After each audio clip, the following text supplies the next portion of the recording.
All right, let's call this meeting to order. There is no pre-meeting tonight. Really quickly, Mayor Clark is celebrating a family milestone, so congratulations to her son Quincy for graduating from college. And Commissioner Rivers is under the weather today.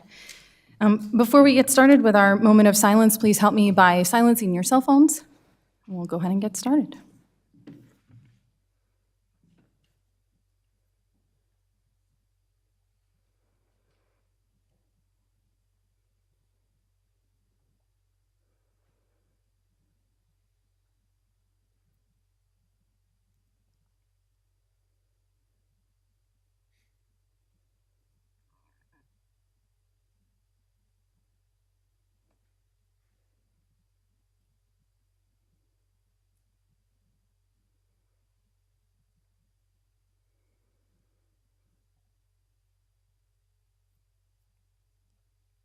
All right, thank you very much. And now we are moving into the Pledge of Allegiance.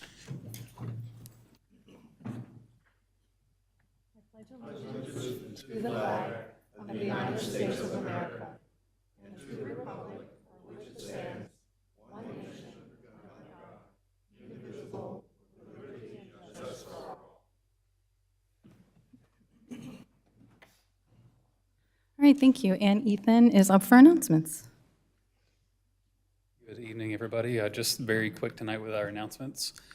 Just wanted to let everybody know it is Family Health and Fitness Day on June 8th this year. It's organized by NRPA, and it's a way to promote the importance of local parks and recreation programs. To celebrate, we're doing a whole bunch of different things, but we wanted to invite everybody to a free HIIT-style workout on June 8th at HFFA at 10 a.m. And if you want to find out other ways to celebrate, just visit our website and read the press release. Also, just a few updates from our police department. So we have Safety Town and Summer Youth Camp coming up with those dates displayed on your screen. Both are full and registration is closed. And also just wanted to pass along information about our child seat safety seminars this year. Visit huntersville.org and visit the police section of our website to sign up. They are the second Tuesday of every month from 9 to 11 and the fourth Tuesday of every month from 4 to 6. And as always, just reminders of all the ways you can connect with us on our website, our newsletter, our social media pages, or you can download our app. That's all I had. Any questions? Any questions for Ethan? All right, thank you. All right, next up we have public comments, requests, presentations. I'm starting off with 2 proclamations, so give me just a second to move over here.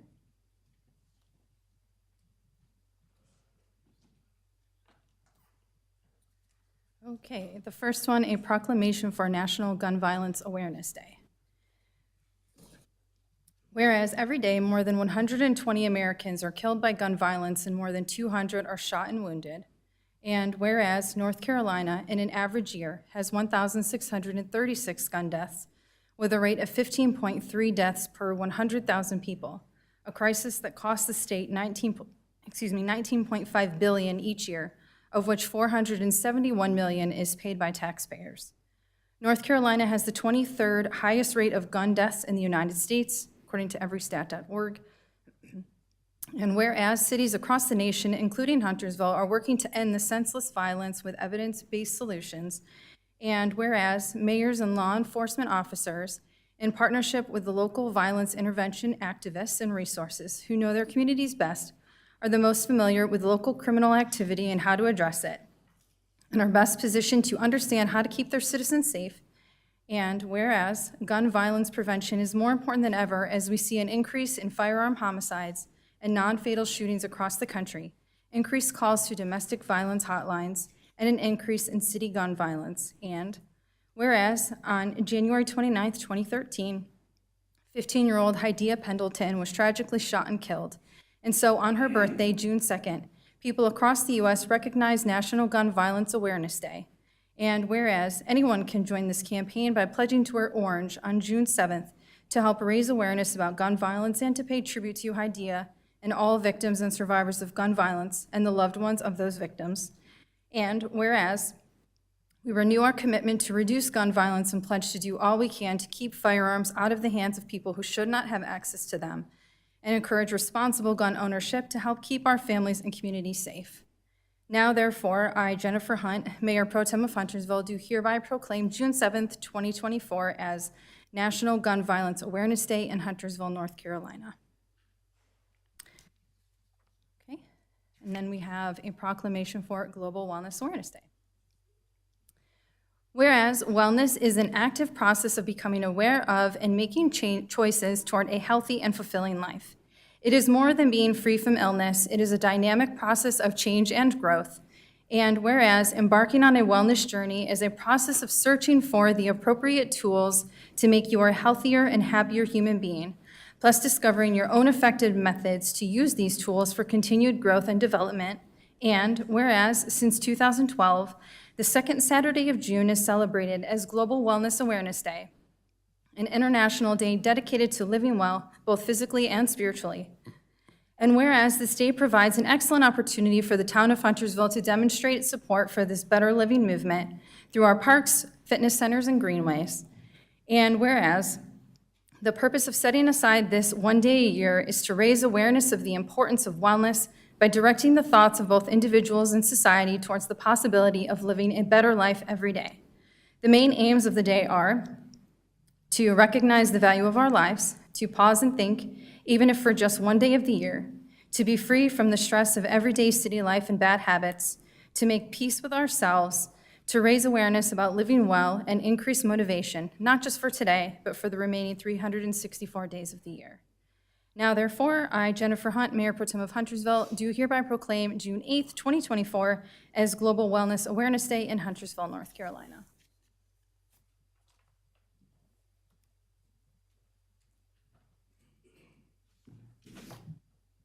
Okay, and then we have our downtown plan update. Anthony? Bobby, you got slides? Brian, you want to hit these up real quick? And then I'll hit the next slide. I know I'm throwing you full curveball, but you'll get these. Just a quick update, as you guys requested from last meeting, where we are in the downtown master plan implementation. We're under contract for updating our design guidelines at this point, so we've got Brad who's helping that with our consulting firm to get that up to date. That'll help folks learn how to design and develop in Huntersville. Downtown parking plan, staff's going to undertake that ourselves. We're going to update the existing plan and basically canvass all the state and see what the best practices are and go ahead and get some ideas for us to do some text amendments probably late this year, early next year. The Voon Roof, we are under contract for the Voon Roof to have a public input and design charrettes sometime later this year. We'll get 2 or 3 times, get some folks out there, do some guerrilla campaigns out there, get people touching the ground and doing some things, and very tactile planning, so that's exciting. The arborist assessment report, we're under contract with that, and we've actually just received a second draft of the update to the tree and shrub list, and we should be getting an assessment of the windshield survey for the tree canopy downtown. And then lastly, the downtown stormwater study. Bobby's gone out and gotten some grant monies for us to go ahead and do a study for general and regional ponds for us to explore how can we handle stormwater on a larger basis than just individual sites. So that'll help spur development as well downtown. Great. Thank you, Brian. And next slide. Just talk a little bit about sort of what's going on downtown. Probably most folks know about these projects, and I won't read through the projects and how many townhomes and how many commercial square footage and all that, but most folks have seen this map gets updated regularly. I'll just kind of talk about some newer updates, because as you ride through these projects, you see dirt being moved or projects coming out of the ground. What I would say is, people typically want to know when is the first maybe resident move in, when is maybe the first anticipated commercial tenant. So I'll kind of focus more on those because you can ride by with your own eyes like I do and see, there's some construction going on. What I would say, the 2 projects that that are very close to actually having some residential tenants and then also commercial tenants would be number 6, which is the Gillette Road mixed use, which is obviously where you see the number 6 actually goes with what you see in white. So it's not actually on the opposite side of the road. It's what you see in I'm sorry, number 5. I meant to say Gillette Road mixed use, number 5. September, October 2024, you should see your first residential tenant. And then second quarter 2025, you should see your first commercial tenant. And I think they're looking at the Yellow House first. And obviously, we won't name any of those because until that stuff is signed and sealed and delivered, they can do that and do their push for that. But second quarter 2025 is when I anticipate the first commercial tenant. Then come back down to number 4, which is the Town Center project. Probably November, December 2024 is when you'll see the first residential tenant probably in the apartments. And then the first quarter of 2025, you would see your first commercial tenant. And then the Maxwell townhouses, November, December 2024, you should see your first residential tenant, and that's actually number 6. And that's what I would say the latest and greatest update on some of the movement downtown. I anticipate here within the next month, hopefully some more very good news, and we'll come back and update the board as the board sees fit, maybe on a monthly, sometimes quarterly, depending on new activity. That's it. Does anyone have any questions? Commissioner Bergsman? Because I know that when Golden Cow was approved, there was a lot of excitement around that. Is there any information on that we can share? The last update I had on that, and Brian may have something to add, but rates and partnerships. So I know he's looking as rates have obviously climbed. A lot of folks are starting to sit tight right now. So that's all I have update on that. So not good news, but he's still there. Any other questions? Okay, moving along to public comments. So when you come up, please provide your name. You do not need to give your address. Just a reminder that you have 3 minutes to speak, and first up is Joe Sailors.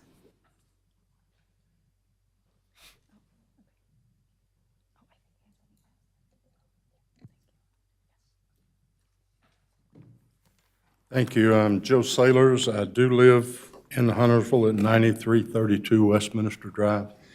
And I'm here for a couple of requests. One is the subdivision that I live in, Westminster Park. They are out there actually repaving today, Westminster Drive, patching it, let's not say repaving it.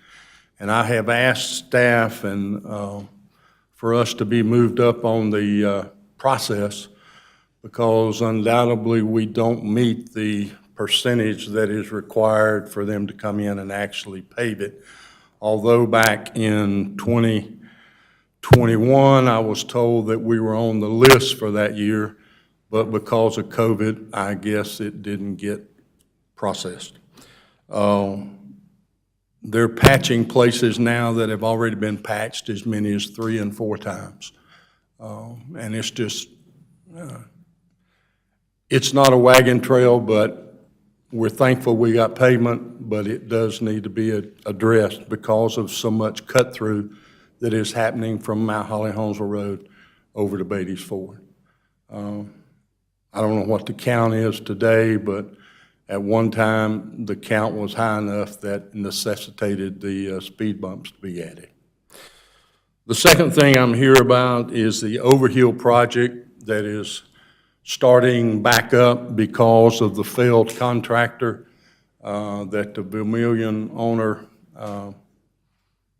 had to rehire somebody. He ended up selling the project to D.R. Horton, as I understand it, and D.R. Horton has now started back doing the grading and the building and whatever to get that project up and running. And as a result, we are seeing dump trucks, tractor-trailer trucks, loads of block come up Westminster Drive.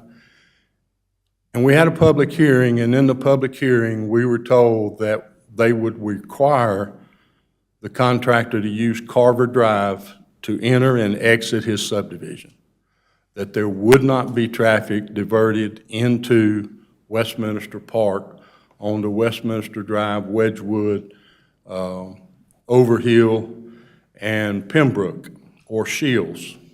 And that is beginning to happen. I've called staff and asked them to check on it.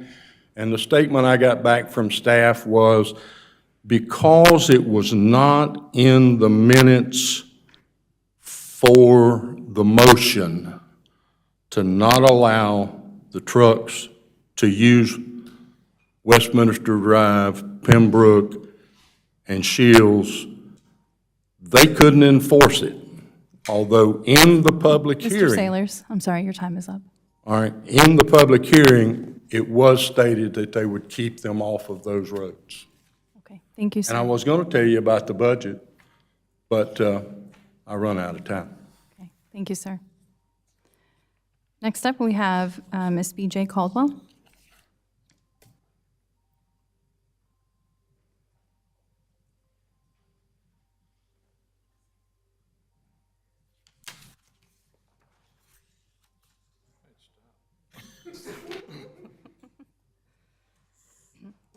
Good afternoon. This is the first time I've seen this new board in action, so it's a little bit different than when I used to come back in 2022. My name is Betty B.J. Caldwell, and I live at 14521 New Haven Drive. It's just for the board members. And I have remarks to the town, and it's in reference to the attached pages that you have. You'll see that there are photographs on the back of it, and it's in regards to my home street, New Haven Drive. It's in the ETJ of Huntersville, but I am a county resident, and the streets in question are all roads handled by the state. In reference to the attached page, I must admit that I was embarrassed and surprised when my documents to the individuals involved did not warrant a reply. In this day and time, I had not expected this type of bias. As of today, no one from the town has reached out to communicated to me. To be snubbed by them seems unusual. My motive in this is that of a lifelong citizen who wants to prevent a potential accident that may save my life or that of another resident. As we drive that road several times a day. That is why I'm sharing a narrative and photographs to assist in portraying a visual of the home in a gully on New Haven Drive, which is my assessment of a danger the new dwelling proposes. Now, I may not have time to read this, but I'll do my best when the time is allowed. Holbrook Road is the main street into Pottstown and New Haven Drive, a development due north of Holbrook Road. New Haven Drive is 18 feet wide. It connects with Star Court to form a curve with a 45-degree angle. A new home was built in this blind curve on the side of a hill less than 50 feet from the road that required over 100 loads of dirt to shore up the hillside where the home was built. New Haven Drive continues down a hill where a 100-year-old pond was drained and where a 100-year-old pond was drained and a home built on in 2022, and it intersects with Berkeley Avenue, which forms a T-intersection at Holbrook Road. Lots in New Haven were plotted in 59 and 60. The three streets in the development have no infrastructure or drainage system, with some new homes not having driveway connections to help divert the rainwater from the older residents' home. Septic tanks were discouraged as the soil does not perk, and some residents have them and others have CMUD sewage system service. Fast forward to 2017, when flooding was never an issue until Vermilion Valencia developments were built. 2 sewage lines were created for the new homes on Holbrook Road. New Haven Park has 16 homes until 2018, when it became the last frontier where land not in a development was for sale. Since 2018, 11 new homes have been built by different contractors, and flooding has increased. Sorry, Thank Ms. you very Caldwell, much. that's the end. Thank you. We appreciate the opportunity to address this issue, and we know we need to get with DOT because they are state roads. Thank you. Okay, thank you so much. All right, and last up, we have Mr. Phil Carey. Reminder, you have 3 minutes.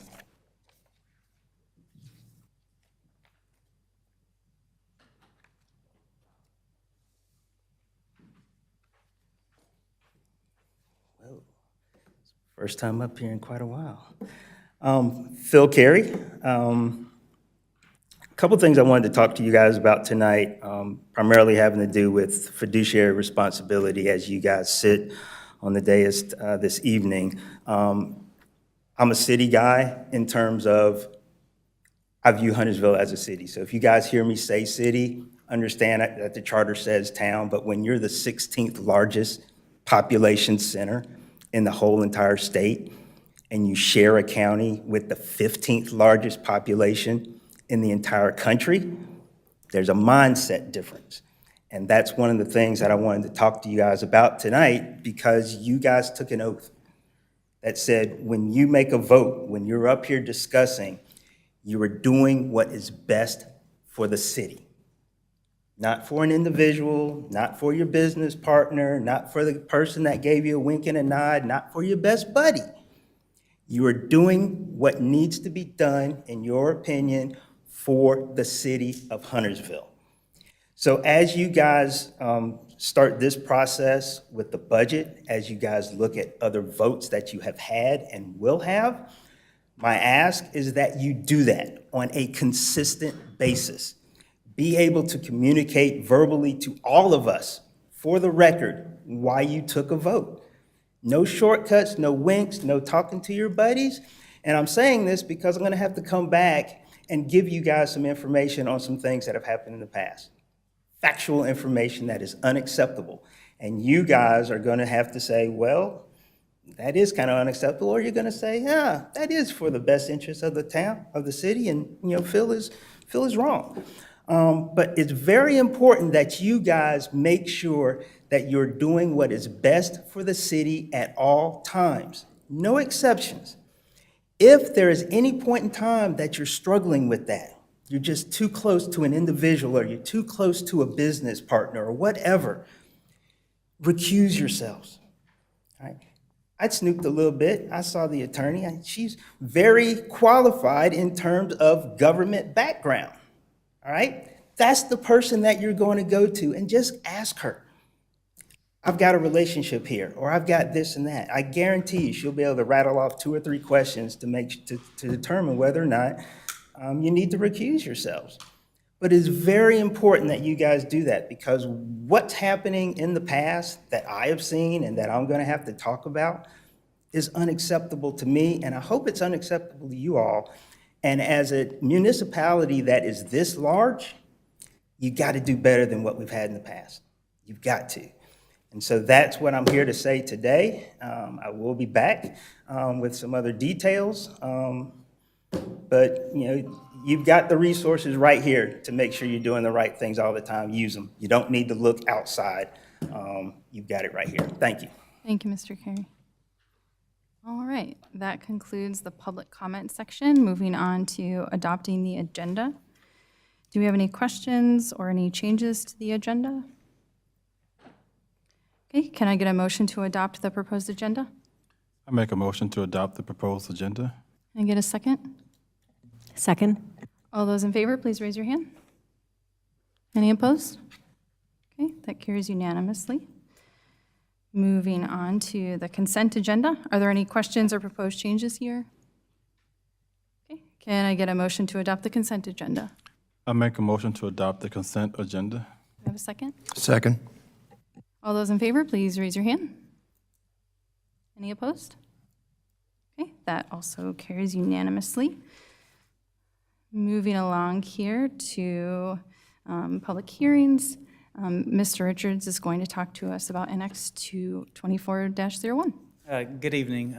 This is a public hearing for Annexation 2401. At this time, I'd like to enter our staff report into the record. This is for the Trails End subdivision located off of Asbury Chapel Road. The entire site, as you see here, is located in the Transitional Residential Zoning District.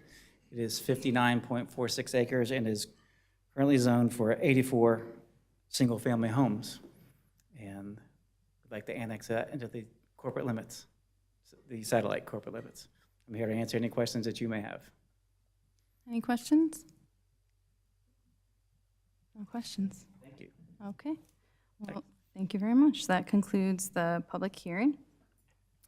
Moving right along to 10A, other business. So again, considering the petition here, Mr. Richards. Correct. We'd also like to enter the staff report for Annexation 2401, which we just heard the public hearing for, which is for the Shea Homes subdivision off of Asbury Chapel Road for 59.462 acres. And I'm here to answer any questions.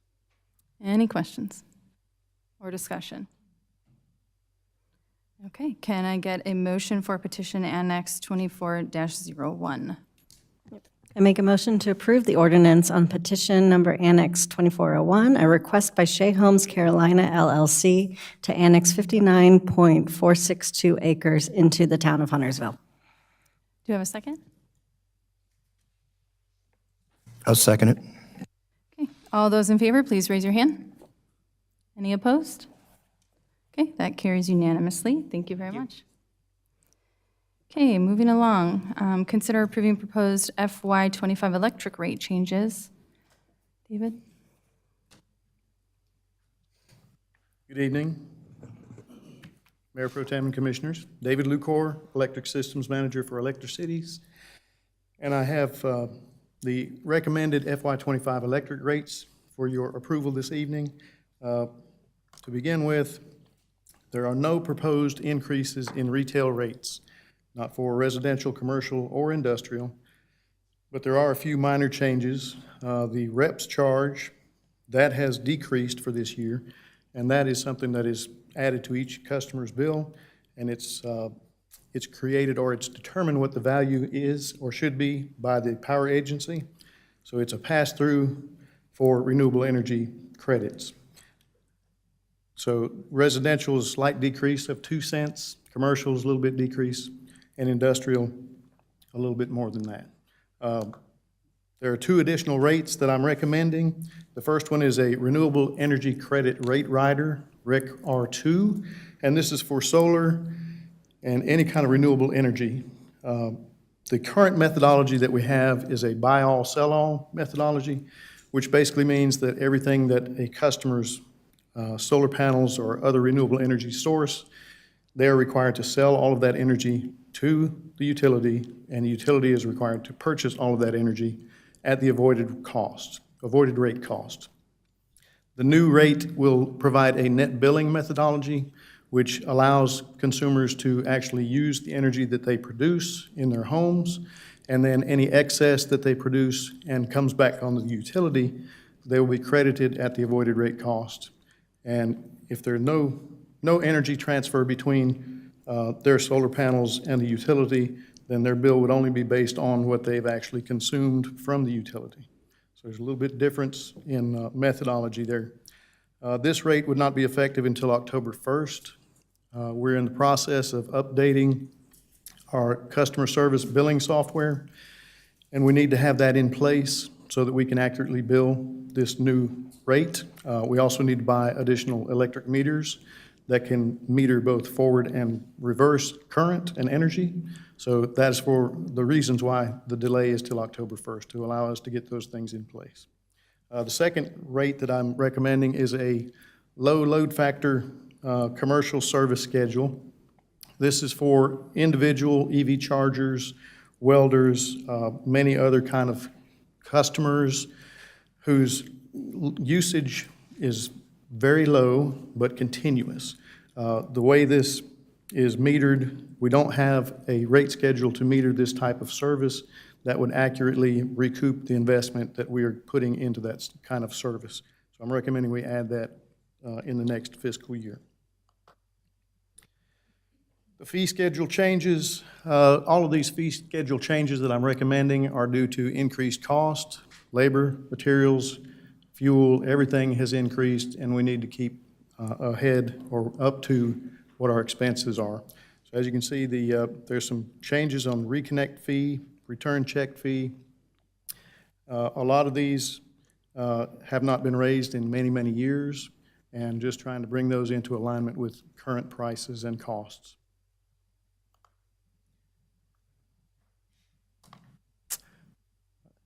Sorry, I guess that's all I have. It's all good. Happy to answer any questions. Does anyone have questions? Commissioner Bergsman, go ahead. Thank you. I just was wondering if you could provide some more information. So on the new rider, there's that additional metering monthly cost that's mentioned in the agenda packet. Can you just give a little explanation on what's the reasoning and why we need that? Yes, the meter that will register both directions is a higher cost meter. and we have to pass that cost on to the customer. To maintain that meter, it costs more money, basically. So that's a monthly recurring charge, and it's a little over $2. But that's typical of any net billing methodology. Any other questions? Can you talk about the off-peak charging? Yes, I'm sorry, I left it Oh, out, that's didn't I? no, fine. That's fine. So the question was asked about off-peak, or the way we refer to it in the utility industry, it's time of use.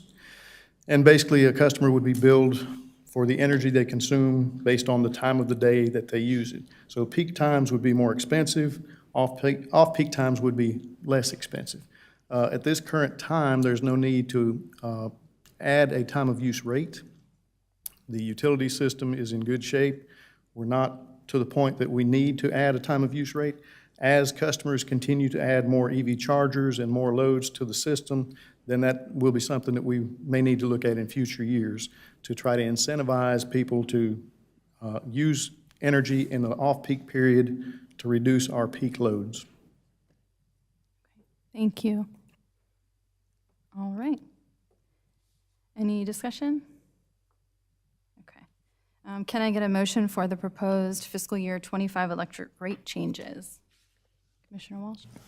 I make a motion to approve the FY '25 electric rate changes. Do you have a second? Second? All those in favor, please raise your hand. Any opposed? All right, that carries unanimously. Thank you very much. Okay, and lastly, we have consider adopting the FY25 budget ordinance. Patty?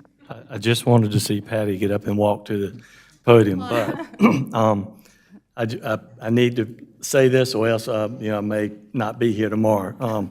I spoke to Commissioner Rivers earlier today. I don't think she spoke back. She couldn't hardly talk. She sounded horrible, so I hope she feels better. So I told her I would say this. I know it doesn't mean anything, but she said, let everyone know that she is in favor of the budget. So I told her I would say that, so I'm saying it. As far as the FY25 budget ordinance, I know Patty's here. I don't really have a presentation on it. You've probably seen it. You're probably sick of seeing me give you a presentation on it. But ultimately, we'd ask you to adopt the ordinance, and that would set the tax rate.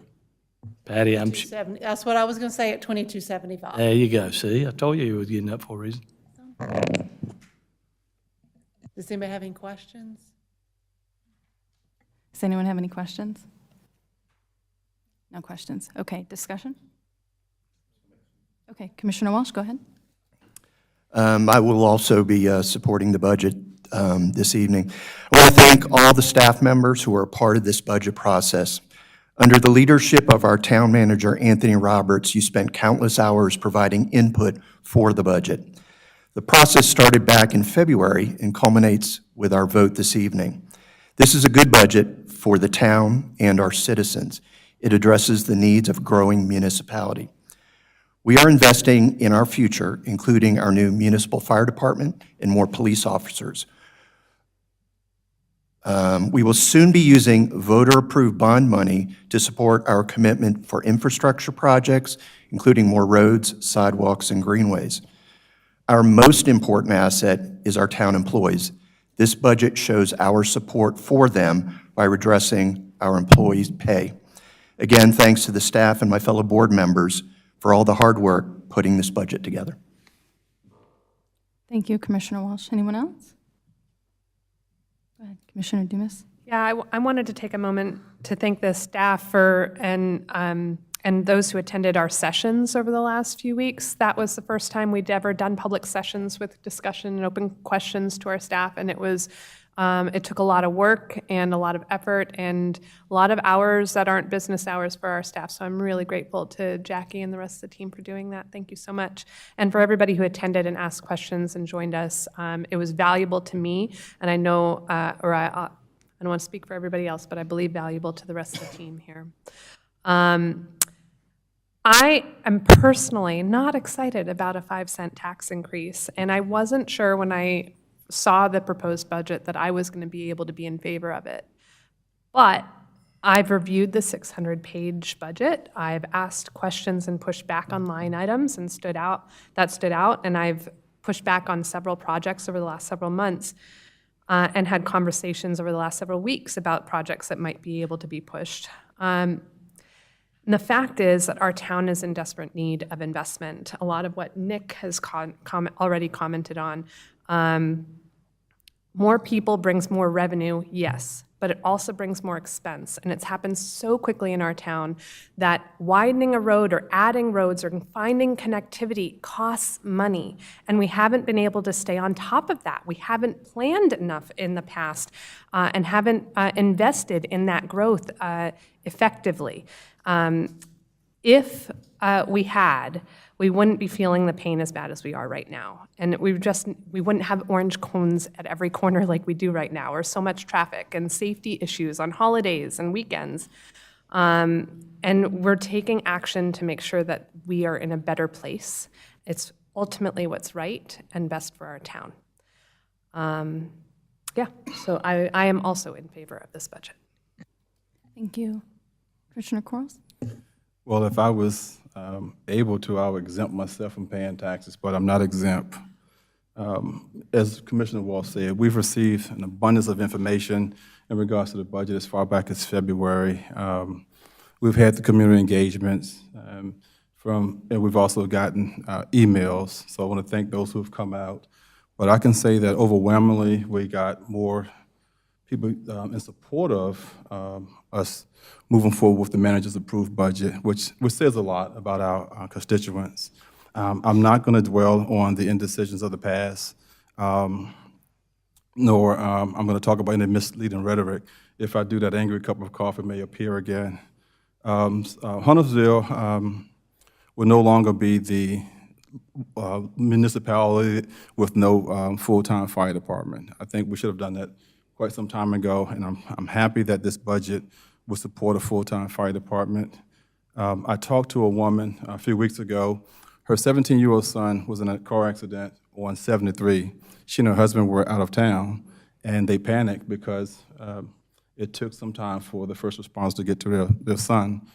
This past Wednesday, we had a fatal accident on Highway 73. Less than 24 hours after that, the fire department was at the landings attending to a fire there, a massive fire there. 24 hours after that, Commissioner Rivers and myself, we were here in this boardroom, and we heard the fire trucks screaming down the road. So that was extremely busy fire department. So I would not want to move forward without having enough firefighters to fill the seats in our fire trucks. I would not want to be the parent who say, I wish we would have had more support with our fire department. Our town have not used any town-funded dollars on our police department. Community, we hear you guys. We see on your social media posts and your comments to us that I wish I would have notified about this incident or that incident. Well, but this budget will allow us to have proper police staffing to patrol your neighborhoods and to get you the information that you need. This budget also is loaded with for our road projects. We've heard the former mayor talk about delayed projects. That's probably why we have the problems we have today, is because road projects were delayed. So as Commissioner Dumas said, we need to invest in our town. So this budget is definitely investing in our roads, public safety. And with that, I must say that I will be supporting the manager's approved budget. Thank you. Commissioner Bergsman? Thank you, Mayor Pro Tem. First, I want to thank the community members who attended one of our budget information sessions, or multiple in some cases. I greatly appreciate everyone's opinions and thoughts in this process. I also want to recognize the hard work. We may sound like a broken record, but we didn't plan this, I promise. I want to recognize all of the hard work accomplished by the mayor and my fellow commissioners and the diligence you have put into this process. To our staff, when the board asked for a more participatory budget process, you really stepped up and delivered to an incredible level, and I thank you for that. And I believe I can speak for all of us that we thank you for that. I'm still in awe at all of you were able to accomplish in a short period. The efficiency with which you put together a well-thought-out budget that delivers on numerous desperately needed road and transportation improvements, the transition to a full-time fire department, and also incorporates recommendations from the recently completed compensation study. I recognize and salute your hard work. It's a good budget, and it's investing in our community, which we need to do. As we move forward, I did also want to recognize a few comments that were made during the public hearing and engagement sessions about incorporating the separate stormwater fee into the tax rate. And it reminded me of some notes that I took last year during last year's budget talks. I empathize with the frustration on this topic. I think a change like this should not be made hastily without due diligence, study, and guidance from our staff and experts. However, I would love to see the board in the next year ask staff to study options on this. I believe it could be more equitable than our current policy if we are able to incorporate the solid waste fee into the tax rate in a way that most single-family homeowners would pay either the same amount or less than the current annual fee. And I do support this budget. All right, thank you, Commissioner Bergman. As my fellow commissioners have noted, all of us have spent hours reviewing capital improvement projects and the FY25 budget book, which is the size of a novel, by the way. We cut things out, we asked questions of staff and each other, answered questions, from residents. We interacted with Jackie's Excel spreadsheet, which was cool. While no one could see every single action we took, we grappled with this and gave it serious deliberation. No one wants to pay more taxes, right? Many of us were hit with the county reval, and we are not immune from paying the tax increase either. However, I am keeping in the forefront of my mind what I am getting for this increase and how I'm investing in the community that I love. So for $15 to $20 a month, we're getting full-time firefighters, increased police protection, investing in retaining our amazing staff, road improvement projects, greenways, and more. Politically, it might be better for me to make a different decision and say that I don't support anything beyond the 2.8 cents for the bonds. That might be politically expedient for me. However, I think it's the right thing to do to properly invest in the town because it's not just about me, it's about the common good. Do I have a motion? Yeah. Sure. Because I misspoke in my comments, which Anthony already knows, I completely always misspeak, and when I said stormwater, I just want to say I meant solid waste. So just replace those words. No worries. All right. Do I have a motion? Yes, I'd like to make a motion to approve the fiscal year 2025 budget ordinance. Thank you. And do I have a second? I'll second it. Thank you. All those in favor, please raise your hand. Any opposed? Okay, that passes unanimously. Thank you very much. And thank you again to all of our staff for putting this together. It really helped educate the rest of us, and we felt confident making our decision, so thank you. All right, I believe that brings us to closing comments. Do we have any closing comments tonight? Commissioner Walsh? No, ma'am. Commissioner Dumas? Commissioner Quarles? No. Okay. Commissioner Bergsman? No. Okay. Very good. Then we are moving on to adjourning. Do I have a motion? Motion to adjourn. Okay, we are ready. Do I have a second? I'll second it. All those in favor of adjourning, please raise your hand. Any opposed? All right, we are adjourned. Have a great night. Thank you.